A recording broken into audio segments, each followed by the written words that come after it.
So I really traveled to the eastern part of the country to see the pastor. He gave me, we performed some ritual. He prayed for me and then gave me a Vortic bottle containing water and then a salt. He gave me salt so that I should put the salt in water to bath morning, evening, and so forth. So in actual fact, I didn't go with anything. I just went to see the pastor. And so when I was coming, the lady who directed me to the pastor, her sister, actually gave me this polythene as I'm holding it here. Now, he gave me this polythene and the water was placed in the polythene and the salt. And so the instruction of the pastor was that now every morning and evening after bathing, now I should be shaking the water and then be praying, telling God what I actually wanted. So I accepted it, and so I came back home and I was doing the rituals as directed by the pastor. And in actual fact, the instruction was that I was not supposed to open it. Then one day, I wake up from bed. It was morning and I was feeling a bit lazy to take my bath. And so I decided not to touch the water at all. But then my instinct was telling me that I should check what is in the rubber.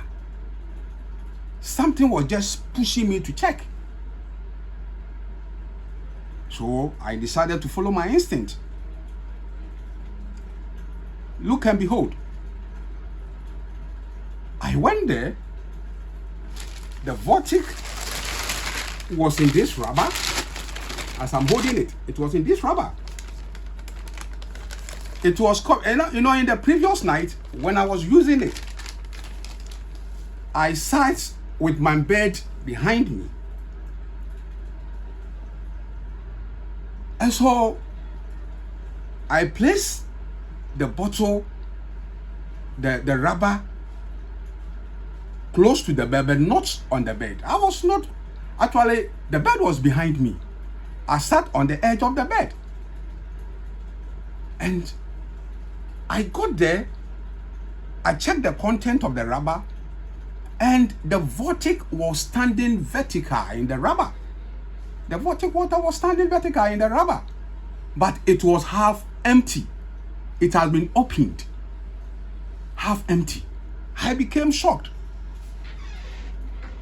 So I put my hand in the rubber to look for the cover, to actually cover the Vortic bottle. But the cover was not there. I became shocked. In fact, very, very shocked.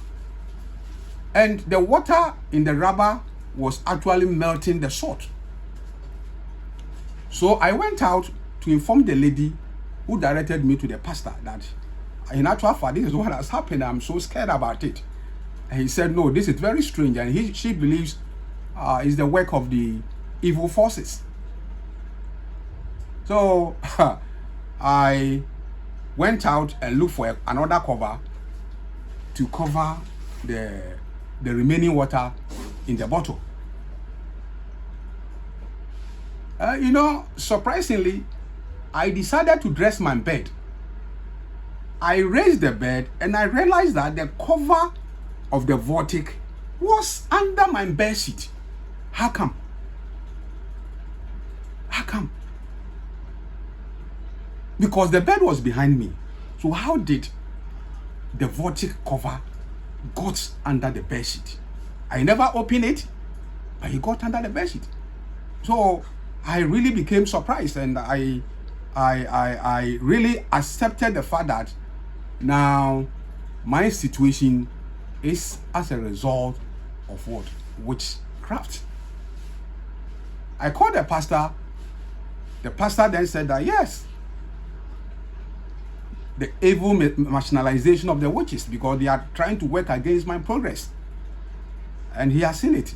But then we prayed, and there was no solution coming to that. So I decided to move to another pastor to find a spiritual solution. And in actual fact, let me tell you, I moved from one pastor to another, not getting a solution. And every night, what happens to me was that there is a lady who also come to bed and have sex with me. In all my dreams, I was having sex with ladies, different ladies, which was very shocking. You thought probably you are enjoying your dream, fucking woman free, but you know, this is a complete spiritual attack. You understand? Because you may interpret it ordinary, just like I did, because you know I had Western orientation, and you know, and so at times I become surprised when the white man says that the black man is superstitious. You see, when you don't live in a culture, you are not educated in a culture, and you don't know a culture, now you don't actually kick against the culture, because you know culture is a result of what? Long years of experience and practice. You understand? So the black man is not superstitious as the white man is claiming. I remember in my marketing studies, behavioral aspect of marketing, we were taught that there was this research which went on in Princeton University, I think in the US, New Jersey. And then students were given set about 90 traits, and they were given certain race. You understand? The black man, that is the black man, and then the Englishman, the American, the Jew, the German. You know, they look, and then they were asked to look into the trait that has been given to them, and then look at the race and assign each some of the trait to the race they thought is much related to. Well, to the American, they say, oh, they are industrials, wise men, this. The Jew, they are shrewd men, missionary men, and all those things. But when it got to the black man, they say we are lazy and superstitious, happy-go-lucky, and all those things. But the question is, how come the black man is superstitious? These are things which are happening rare. Things which are happening rare in our life. You understand? The westernization may have a different concept for witchcraft, but that does not mean that their idea of witchcraft should be imported to Africa. We also have a different concept altogether. And if you live within the African culture, yes, you should be in a position to differentiate between things which are actual happening and things which are spiritual happening.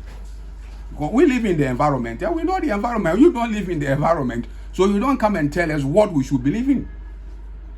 You understand? And so, in actual fact,